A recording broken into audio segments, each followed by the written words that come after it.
Stop, think for a second. എന്തുകൊണ്ടാണ് അതിസമ്പന്നരാകുന്നതും നിങ്ങൾ പാച്ചക്കിൽ നിന്ന് പാച്ചക്ക് കൊണ്ട് ജീവിക്കുന്നതും?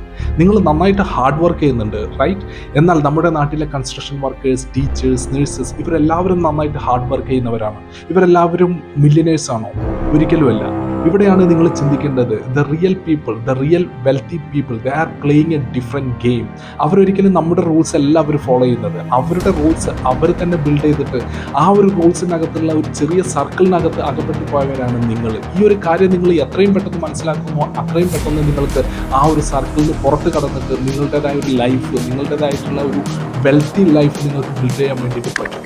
നീ ആ ഒരു കാര്യം മനസ്സിലാക്കാതെ നിങ്ങളുടെ ലൈഫ് നിങ്ങൾ മുന്നോട്ട് കൊണ്ടുപോകുകയാണെന്നുണ്ടെങ്കിൽ തീർച്ചയായിട്ടും ഈ ഒരു ആയുഷ്കാലം മുഴുവൻ നിങ്ങൾ ആ ഒരു സർക്കിളിനകത്ത് നിങ്ങൾ പാച്ചക്ക് ടു പാച്ചക്കായിട്ട് നിങ്ങൾ ജീവിക്കേണ്ടി വരും.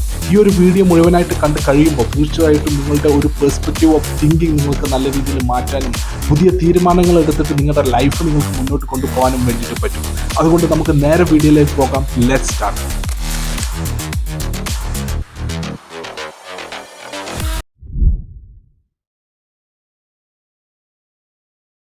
നമ്മുടെ ചെറുപ്പകാലം മുതലേ നമ്മളെ പഠിപ്പിച്ചിട്ടുള്ളത് നന്നായിട്ട് ഹാർഡ് വർക്ക് ചെയ്യുക എന്നുള്ളതാണ്. എന്നാൽ ഹാർഡ് വർക്ക് കൊണ്ട് മാത്രം നിങ്ങൾക്ക് ഒരിക്കലും വെൽത്ത് ജനറേറ്റ് ചെയ്യാൻ വേണ്ടിയിട്ട് പറ്റില്ല. നിങ്ങൾ ലോകത്തുള്ള ഏത് റിച്ച് പീപ്പിളെ, അതിസമ്പന്നരെ എടുത്ത് നോക്കിക്കോളൂ. അവരെല്ലാവരും അവരുടെ ഹാർഡ് വർക്കിൻ്റെ കൂടെ അവർ സ്മാർട്ട് വർക്കും കൂടി യൂസ് ചെയ്തത് കൊണ്ടാണ് അവർ ഇന്ന് ആ ഒരു പൊസിഷനിൽ എത്തിയിട്ടുള്ളത്. ഇപ്പോൾ ഞാനോ നിങ്ങളോ അടങ്ങുന്ന നമ്മൾ 9 to 5 വർക്ക് ചെയ്തിട്ടുണ്ടെന്നുണ്ടെങ്കിൽ, നമ്മളൊരു ജോബ് ചെയ്ത് നമുക്ക് അതിൽ നിന്ന് കിട്ടുന്ന ഒരു സാലറിയിൽ നിന്ന് തീർച്ചയായിട്ടും നമുക്ക് നല്ല രീതിയിലുള്ള ടാക്സും അതിന് പുറത്ത് കൊടുക്കേണ്ടി വരും. എന്നാൽ റിയൽ റിച്ച് പീപ്പിൾ അവരൊരിക്കലും അവർക്ക് കിട്ടുന്ന ഒരു റവന്യൂയുടെ പുറത്ത് അവരൊരിക്കലും ടാക്സ് കൊടുക്കുന്നില്ല. അവർ ടാക്സ് കൊടുക്കാതിരിക്കാനുള്ള മാക്സിമം ലൂപ്പ് ഹോൾ ഉപയോഗിച്ചിട്ട് ഏറ്റവും കുറഞ്ഞ ടാക്സിലായിരിക്കും അവരുടെ ലൈഫ് അവർ ബിൽഡ് ചെയ്തിട്ടുള്ളത്. അങ്ങനെയുള്ള ഒരു സിസ്റ്റം ആയിരിക്കും അവർ ബിൽഡ് ചെയ്തിട്ടുണ്ടായിരിക്കുക. അപ്പോൾ ഈ ഒരു കാര്യങ്ങളൊന്നും അറിയാതെ നമ്മുടെ ലൈഫ് നമ്മൾ മുന്നോട്ട് കൊണ്ടുപോകുമ്പോൾ ഡെഫിനറ്റ്ലി നമ്മൾ മുന്നോട്ട് പോകുമ്പോൾ നല്ല രീതിയിലുള്ള ട്രാപ്പ് ആവും. ഇതേപോലെ തന്നെ നിങ്ങൾ ചിന്തിക്കേണ്ട രണ്ടാമത്തെ ഒരു കാര്യം എന്ന് പറഞ്ഞിട്ടുണ്ടെങ്കിൽ, ആസ് എ ഹ്യൂമൻ ബീങ് നമ്മളെല്ലാവരും നമ്മുടെ ചെറുപ്പകാലം മുതൽ കൺസ്യൂം ചെയ്യുന്നവരാണ്. നമ്മൾ കൺസ്യൂം ചെയ്തിട്ടാണ് ജീവിക്കുന്നത്. നമ്മൾ പല കാര്യങ്ങളും, പല ക്ലോത്ത് ആയാലും ടോയ്സ് ആയാലും ഷൂസ് ആയാലും ഈ വക സാധനങ്ങളൊക്കെ നമ്മൾ കൺസ്യൂം ചെയ്യുന്നവരാണ്. അപ്പോൾ ഇങ്ങനെ കൺസ്യൂം ചെയ്ത് ജീവിക്കുന്ന നമ്മൾക്ക് തീർച്ചയായിട്ടും നമ്മൾക്ക് കിട്ടുന്ന ഒരു മന്ത്ലി സാലറി എന്നോ അല്ലെങ്കിൽ നമുക്ക് കിട്ടുന്ന ഒരു എന്തെങ്കിലും ഒരു ഇൻകത്തിൽ നിന്ന്, ഒരു ചെറിയ ഇൻകം കൊണ്ടൊന്നും നമുക്കൊരിക്കലും ലൈഫ് മുന്നോട്ട് കൊണ്ടുപോകാൻ പറ്റില്ല. നിങ്ങളിപ്പോൾ ഒരു സ്റ്റോറിൽ കയറിയിട്ട് ഒരു ക്ലോത്ത് മേടിക്കുന്നുണ്ട് എന്നുണ്ടെങ്കിൽ അത് നിങ്ങൾ കൺസ്യൂം ചെയ്യണം. ആ കൺസ്യൂം ചെയ്യുന്നതിന് പകരം നിങ്ങൾക്ക് ആ ക്ലോത്ത് സെല്ല് ചെയ്യാൻ വേണ്ടിയിട്ട് അതിനൊരു മാനുഫാക്ചർ ഉണ്ടാവും, അതിനൊരു ഡിസ്ട്രിബ്യൂട്ടർ ഉണ്ടാവും, അതേപോലെ തന്നെ അത് പ്രൊഡ്യൂസ് ചെയ്ത ഒരാളുണ്ടാവും. ആ പ്രൊഡ്യൂസ് ചെയ്ത ആളായിരിക്കും അതിൽ നിന്ന് ഏറ്റവും കൂടുതൽ പൈസ സമ്പാദിക്കുന്നത്. അപ്പോൾ ഈ ഒരു കാര്യം നിങ്ങൾ മനസ്സിലാക്കുക. നിങ്ങൾ കൺസ്യൂം ചെയ്തുകൊണ്ട് മാത്രം ജീവിച്ച് കഴിഞ്ഞിട്ടുണ്ട് എന്നുണ്ടെങ്കിൽ നിങ്ങളുടെ പാച്ചക്ക് ടു പാച്ചക്ക് ലിവിംഗ് എന്ന് പറയുന്നത് അതങ്ങനെ മുന്നോട്ട് പോയിക്കൊണ്ടേയിരിക്കും.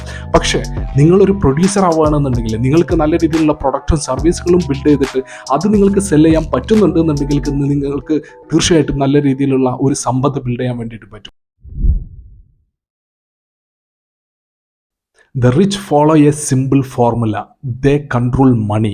അവരെ ഒരിക്കലും പൈസയല്ല അവരെ കൺട്രോൾ ചെയ്യുന്നത്, അവരാണ് അവരുടെ പൈസയെ കൺട്രോൾ ചെയ്യുന്നത്. എന്നാൽ നമ്മുടെയൊക്കെ ലൈഫിൽ എന്ന് പറയുന്നത് നമ്മളെ കൺട്രോൾ ചെയ്യുന്നത് പൈസയായിരിക്കും. അതായത് നമ്മൾക്ക് നമ്മുടെ കയ്യിലുള്ള ഒരു ഫോൺ നല്ല ഫോണാണെങ്കിലും, ഉപയോഗിക്കാൻ ഒരു ബുദ്ധിമുട്ടില്ലാത്ത ഫോണാണെന്നുണ്ടെങ്കിൽ നമ്മൾ മാർക്കറ്റിൽ ഒരു പുതിയ ഫോൺ വരുമ്പോൾ നമ്മുടെ കയ്യിലുള്ള ഫോൺ കൊടുത്തിട്ട് നമ്മൾ ആ ഒരു ഫോൺ മേടിക്കും.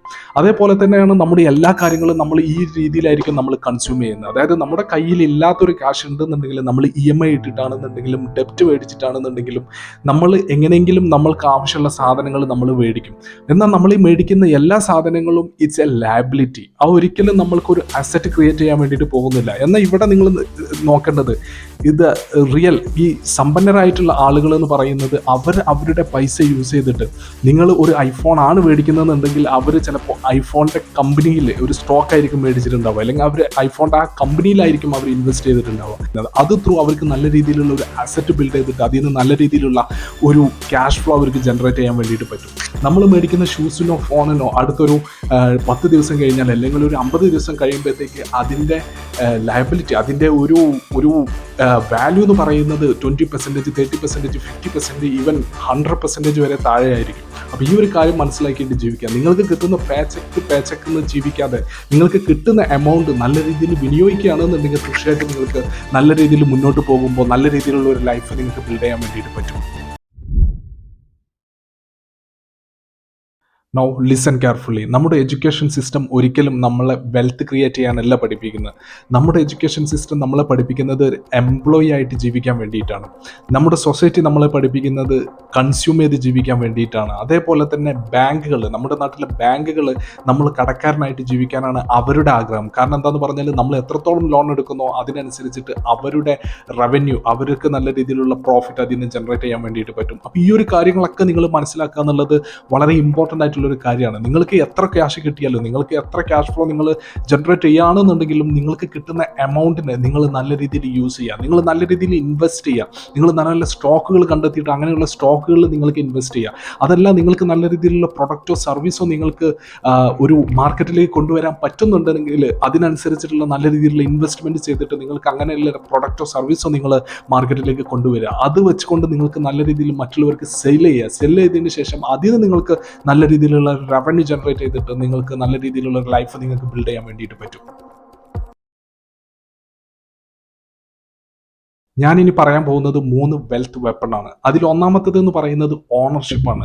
നിങ്ങളൊരു ബിസിനസ് ബിൽഡ് ചെയ്യുക, നിങ്ങൾ അതിൻ്റെ ഒരു കംപ്ലീറ്റ് ഓണർഷിപ്പ് എടുക്കുക. അതല്ല നിങ്ങൾക്കൊരു ബിസിനസ് ബിൽഡ് ചെയ്യാൻ പറ്റില്ല എന്നുണ്ടെങ്കിൽ നിങ്ങൾ നല്ല ബിസിനസ്സിൻ്റെ ഭാഗമാവുക. എവിടെയെങ്കിലും നിങ്ങൾ നല്ല കമ്പനികൾ നോക്കിയിട്ട് നിങ്ങൾ ഇൻവെസ്റ്റ് ചെയ്യുക. സ്റ്റോക്ക് മാർക്കറ്റിലാണെന്നുണ്ടെങ്കിൽ സ്റ്റോക്ക് മാർക്കറ്റിൽ ഇൻവെസ്റ്റ് ചെയ്യുക. അതല്ല റിയൽ എസ്റ്റേറ്റിലാണെന്നുണ്ടെങ്കിൽ റിയൽ എസ്റ്റേറ്റിൽ ഇൻവെസ്റ്റ് ചെയ്യുക. നിങ്ങൾ നല്ല നല്ല അസറ്റുകൾ കണ്ടെത്തിയിട്ട് അങ്ങനെയുള്ള അസറ്റിൽ നിങ്ങൾക്ക് ഇൻവെസ്റ്റ് ചെയ്യാം. എല്ലാവർക്കും ബിസിനസ് ബിൽഡ് ചെയ്യാനോ എല്ലാവർക്കും വളരെ നല്ല രീതിയിലുള്ള ഒരു പ്രൊഡക്റ്റ് മാർക്കറ്റിലേക്ക് കൊണ്ടുവന്നിട്ട് അത് നല്ല രീതിയിൽ സെല് ചെയ്യാനുള്ള ഒരു സ്കില്ല് ഉണ്ടാവണമെന്നില്ല. അപ്പോൾ നിങ്ങളുടെ ഒരു സ്കില്ല് മനസ്സിലാക്കിയിട്ട് നിങ്ങൾക്ക് വേറെ ആർക്കെങ്കിലും ആ ഒരു സ്കില്ല് ഉണ്ടെന്നുണ്ടെങ്കിൽ അങ്ങനെയുള്ള സ്കില്ലുള്ള ആളുകളുടെ ഒരു കമ്പനിയിൽ അല്ലെങ്കിൽ അങ്ങനെയുള്ള ബിസിനസ്സിൽ നിങ്ങൾ ഇൻവെസ്റ്റ് ചെയ്യുക. ഇതാണ് നിങ്ങൾ ഒന്നാമതായിട്ട് ചെയ്യേണ്ട കാര്യം. രണ്ടാമത്തെ കാര്യം എന്ന് പറയുന്നത് മൾട്ടിപ്ലിക്കേഷൻ. നിങ്ങൾക്ക് കിട്ടുന്ന എത്ര എമൗണ്ട് ആണെന്നുണ്ടെങ്കിലും അതിനെ മൾട്ടിപ്ലൈ ചെയ്യാനുള്ള ഓരോ വഴികൾ നിങ്ങൾ കണ്ടെത്തുക. അത് നിങ്ങൾക്ക് ചിലപ്പം ഞാൻ നേരത്തെ പറഞ്ഞ പോലെ നിങ്ങൾക്ക് ഇൻവെസ്റ്റ് ചെയ്തിട്ടായിരിക്കാം, അതല്ല അതിൽ നിന്ന് നല്ല രീതിയിലുള്ള ഒരു കോമ്പൗണ്ട് ഒരു ഇൻവെസ്റ്റ്മെൻറ്റ് റിട്ടേൺസ് ഉണ്ടാക്കിയെടുത്തിട്ടാവാം. എങ്ങനെയാണെന്നുണ്ടെങ്കിലും നിങ്ങൾ മാക്സിമം നല്ല രീതിയിലുള്ള ഒരു റിട്ടേൺസ് ഉണ്ടാക്കിയെടുക്കുന്ന കാര്യങ്ങൾ നിങ്ങൾ ചെയ്യുക നിങ്ങളുടെ ക്യാഷിൻ്റെ പുറത്ത്. മൂന്നാമത്തെ കാര്യം എന്ന് പറയുന്നത് ലീവറേജ് കൊണ്ട് ഉദ്ദേശിക്കുന്നത് നിങ്ങൾക്ക് മറ്റുള്ളവരുടെ സമയം നിങ്ങൾക്ക് ലീവറേജ് ചെയ്യാം, അതല്ല നിങ്ങൾക്ക് മറ്റുള്ളവരുടെ പൈസയെ നിങ്ങൾക്ക് ലീവറേജ് ചെയ്യാം, അതല്ല മറ്റുള്ളവരുടെ ഒരു സ്കില്ലിനെ നിങ്ങൾക്ക് നല്ല രീതിയിൽ ലീവറേജ് ചെയ്തിട്ട് നിങ്ങൾക്കൊരു ബിസിനസ് ബിൽഡ് ചെയ്യാം. അപ്പോൾ ഇങ്ങനെയുള്ള കാര്യങ്ങൾ മനസ്സിലാക്കുക. ഈ ഒരു 3 ഫോർമുലയെ നിങ്ങൾ മനസ്സിലാക്കിയിട്ട് ഇതിനനുസരിച്ചിട്ട് നിങ്ങളുടെ ലൈഫ് മുന്നോട്ട് കൊണ്ടുപോവുക. ആദ്യം നിങ്ങളുടെ മൈൻഡ് സെറ്റ് നിങ്ങൾ ഷിഫ്റ്റ് ചെയ്യുക. മൈൻഡ് സെറ്റ് നിങ്ങൾ ചേഞ്ച് ചെയ്യുക എന്നുള്ളത് വളരെ ഇമ്പോർട്ടൻ്റ് ആയിട്ടുള്ള ഒരു കാര്യമാണ്. നിങ്ങളുടെ മൈൻഡ് സെറ്റ് ചേഞ്ച് ചെയ്താൽ മാത്രമേ നിങ്ങൾക്ക് മുന്നോട്ട് പോകുമ്പോൾ നല്ല രീതിയിലുള്ള ഒരു വെൽത്ത് നിങ്ങൾക്ക് ക്രിയേറ്റ് ചെയ്യാൻ വേണ്ടിയിട്ട് പറ്റുള്ളൂ. നിങ്ങളൊരു എംപ്ലോയിനെ പോലെ ചിന്തിക്കാതെ നിങ്ങളൊരു എംപ്ലോയറെ പോലെ അല്ലെങ്കിൽ ഒരു ഇൻവെസ്റ്ററിനെ പോലെ ചിന്തിക്കുക. അതിനനുസരിച്ചിട്ട് പുതിയ ഓപ്ഷൻസ് കണ്ടെത്തിയിട്ട് നല്ല ഇൻവെസ്റ്റ് ചെയ്യാനുള്ള ഓപ്പർച്യൂണിറ്റീസ് കണ്ടെത്തിയിട്ട് അങ്ങനെയുള്ള അസറ്റുകളിൽ നിങ്ങൾ ഇൻവെസ്റ്റ് ചെയ്യാം. നിങ്ങൾക്ക് ഇനി സ്കില്ല് നിങ്ങൾക്ക് ഇൻവെസ്റ്റ് ചെയ്യേണ്ടത് എങ്ങനെയാണെന്ന് അറിയില്ല എന്നുണ്ടെങ്കിൽ അതിനെക്കുറിച്ചിട്ട് പഠിക്കുക. ഇനി അതല്ല നിങ്ങൾക്കൊരു പുതിയ സ്കില്ല് നിങ്ങൾക്ക് പഠിക്കണം എന്നുണ്ടെങ്കിൽ ആ ഒരു പുതിയ സ്കില്ല് പഠിക്കാനുള്ള ഒരു സമയവും എഫോർട്ടും അതേപോലെ അതിനെന്തെങ്കിലും ഒരു ഫൈനാൻസ് അല്ലെങ്കിൽ എന്തെങ്കിലും രീതിയിലുള്ള ഒരു എമൗണ്ട് നിങ്ങൾ ചിലവഴിക്കണം എന്നുണ്ടെങ്കിൽ ഒരു റിഗ്രറ്റും ഇല്ലാതെ അതിലേക്ക് കുറച്ച് പൈസ നിങ്ങൾ ഇൻവെസ്റ്റ് ചെയ്തിട്ട് നിങ്ങൾ പുതിയ സ്കില്ല് പഠിക്കുക. ഇത്രയും കാര്യങ്ങൾ ചെയ്തിട്ട് നിങ്ങളുടെ ലൈഫ് നിങ്ങൾ മുന്നോട്ട് കൊണ്ടുപോകുക എന്നുള്ളത് വളരെ നിർബന്ധമായിട്ടുള്ളൊരു കാര്യമാണ്. ഈ ഒരു കാര്യം മനസ്സിലാക്കിയിട്ട് നിങ്ങളുടെ ലൈഫ് നിങ്ങൾ മുന്നോട്ട് കൊണ്ടുപോയിട്ടില്ല എന്നുണ്ടെങ്കിൽ തീർച്ചയായിട്ടും മുന്നോട്ട് പോകുമ്പോൾ നിങ്ങൾക്ക് വളരെ നല്ല രീതിയിൽ നിങ്ങൾ ആ ഒരു ട്രാപ്പിനകത്ത് അല്ലെങ്കിൽ ആ ഒരു സർക്കിളിനകത്ത് നിങ്ങൾ ലോക്കായി പോകും. അപ്പോൾ ഈ ഒരു കാര്യം മനസ്സിലാക്കുക എന്നുള്ളത് നിങ്ങളുടെ ലൈഫിൽ വളരെ ഇമ്പോർട്ടൻ്റ് ആയിട്ടുള്ളൊരു കാര്യമാണ്. അപ്പോൾ ഈ ഒരു വീഡിയോ നിങ്ങൾക്ക് ഇഷ്ടപ്പെട്ടിട്ടുണ്ട് എന്നുണ്ടെങ്കിൽ തീർച്ചയായിട്ടും നിങ്ങൾക്ക് ലൈക്ക് ചെയ്യാം, സബ്സ്ക്രൈബ് ചെയ്യാം. അപ്പോൾ മറ്റൊരു വീഡിയോ ആയിട്ട് നമുക്ക് അടുത്ത ദിവസം കാണാം. അതുവരെ ബൈ.